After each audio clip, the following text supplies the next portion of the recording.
Good morning and welcome to Developing Stories. Kunle Ariyo is my name. The Ondo State Governor Lucky Aiyedatiwa says his administration remains committed to ensuring that every child in the state has equitable access to quality education and the opportunity to strive regardless of background. Speaking as the official flag-off of the distribution of instructional materials and sport equipment to public primary and junior secondary schools across the state, Governor Aiyedatiwa described the occasion as more than ceremonial, calling it a significant stride towards reshaping the educational landscape in Ondo State. The governor announced that his administration has successfully assessed the UBEC-SUBEB fund up to 2024, leading to major infrastructural development and procurement initiatives made possible through prompt payment of counterpart funding. Our Government House correspondent Wahab Ankole reports. In a move to boost education and sports development in public schools, Governor Lucky Aiyedatiwa, accompanied by members of the State Executive Council, flagged off the distribution of instructional materials and sports equipment held at St. James Mega Primary School in Akure. The event drew key stakeholders from the education and sports sectors amongst the implementation of 2023 and 2024 UBEC-SUBEB intervention programs. Welcoming guest, the chairman of the State Universal Basic Education Board, Victor Labinton, thanked the state governor for prioritizing education through consistent counterpart funding and policy support. He underscored the target of achieving a 1:1 textbook-to-learner ratio and called on stakeholders to make judicious use of the distributed materials. We came first overall in Abuja. Ondo State came first. But one of the demonstrations we are doing here today is for those pupils. Catch them young. If we catch them young, they can go places.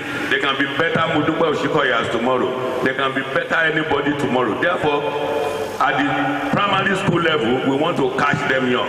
So that as we are catching them young, they are maturing into what they can from there go international. In their goodwill messages, several speakers praised Governor Aiyedatiwa for his ongoing effort to strengthen the education sector and encouraged continued support for his administration. Not demonstrated interest by being present here. I'm not surprised, because when there is anything that has to do with counterpart funding, which you beg, Ondo State is one of the first states to contribute their own fund.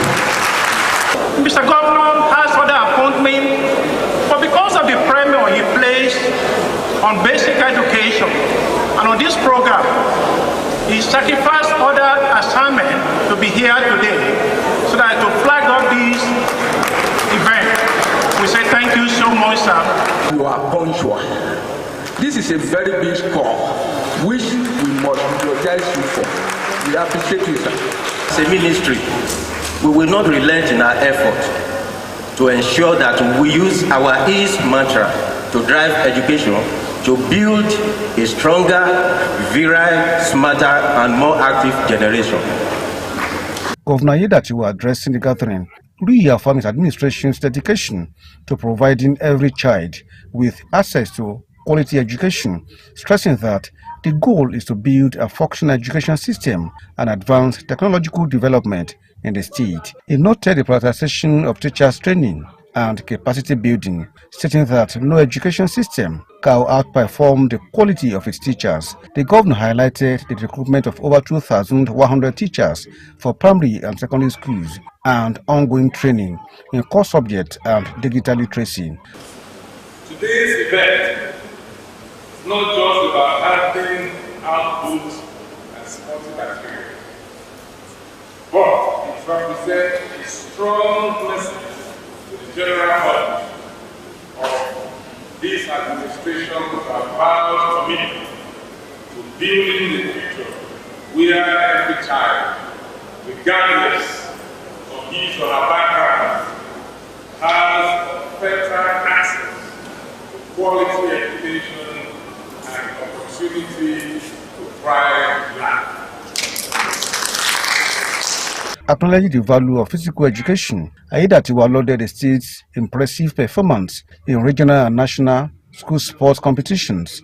He announced the distribution of sport equipment, including football kits, chessboards, swimming kits, badminton rackets, and table tennis sets to 52 basic schools.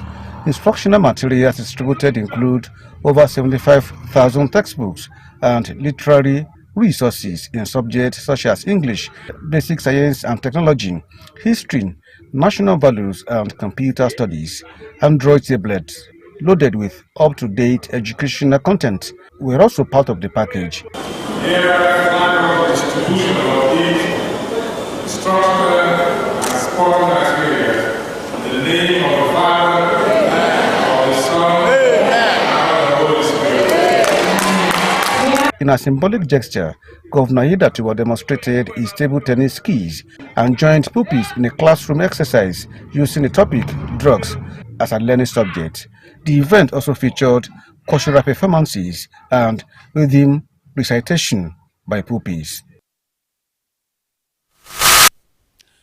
In pursuit of National Immunization Plus Days, the Ondo State chapter of the National Orientation Agency, NOAA, has joined forces with Ondo State Primary Health Centers Development Agency to flag off mass vaccination for children in the state. As the official flag off of the event by the Secretary to the State Government in Akure, Dr. Taiwo Fashionoti, Ondo State Director of NOAA, Mr. James Adekunle, appealed to young mothers to present children aged 0 to 5 for vaccination when health officials reach out to them. According to Adekunle, NOAA will continue to support mass vaccination at the grassroots and coordinate and collaborate with health officials to reach every community. Fashionati, who represented Ondo State Governor Dr. Loki Ayedatiwa, assured the public of the governor's constant support for primary health care in the state, affirming that it is the responsibility of the state government to reduce infant mortality rate in the state. Also speaking at the event, Permanent Secretary of the agency, Dr. Francis Akombiemu, disclosed that the state government is targeting the immunization of more than 1 million children in the ongoing vaccination drive. The Senate leadership has cautioned Minister of Defense Mohammed Badaro against making public statements that could create friction between the National Assembly and the executive led by President Bola Tinubu. The warning came after Badaro publicly dismissed a planned two-day National Security Summit by the Senate, stating that such gatherings were necessary in addressing Nigeria's security challenges. Speaking at the plenary, Senate President Godswill Akpabio and Senate Leader Okoyemi Bamidele criticized the minister's comment, warning that such remarks could undermine legislative initiatives and strain relations with the presidency.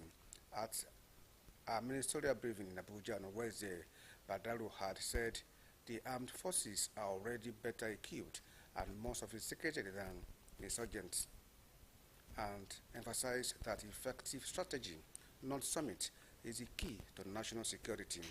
Earlier, Senate Leader Okoyemi Bamidele described the minister's remarks as demoralizing and unhelpful. Meanwhile, the House of Representatives on Thursday called on President Tinubu to order the deployment of additional security personnel to Plateau State following recent attacks on Bokos and Basa local government areas.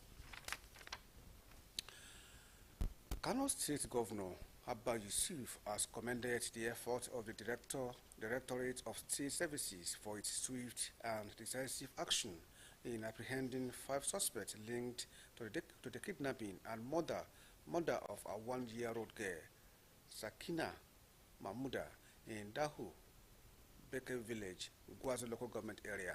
In a statement by the governor's spokesperson, Sanusi Dawiki Tafa, the suspect was said to have abducted the baby girl and demanded a ransom from her family, after which they brutally killed her. Governor Yusuf expressed sorrow over the incident and praised the DSS operatives and other security agencies for their proactive response. He further reaffirmed his administration's commitment to strengthening the state security apparatus through increased investment in intelligence gathering, logistics, and interagency collaboration. The body of a United Kingdom-based Nigerian teenager, Valentine Ikechukwu, who drowned in a lake at Wick Country Park on April 30, has been recovered. It was gathered that the 16-year-old had got into trouble while swimming in the lake. It was noted that emergency responders were alerted to the scene at about 5 p.m. on the day of the incident, and a search and rescue operation was conducted. The teenager's body was, however, recovered at about 8 p.m. following an extensive search coordinated by the police and emergency responders. And that's it on Developing Stories. Good morning.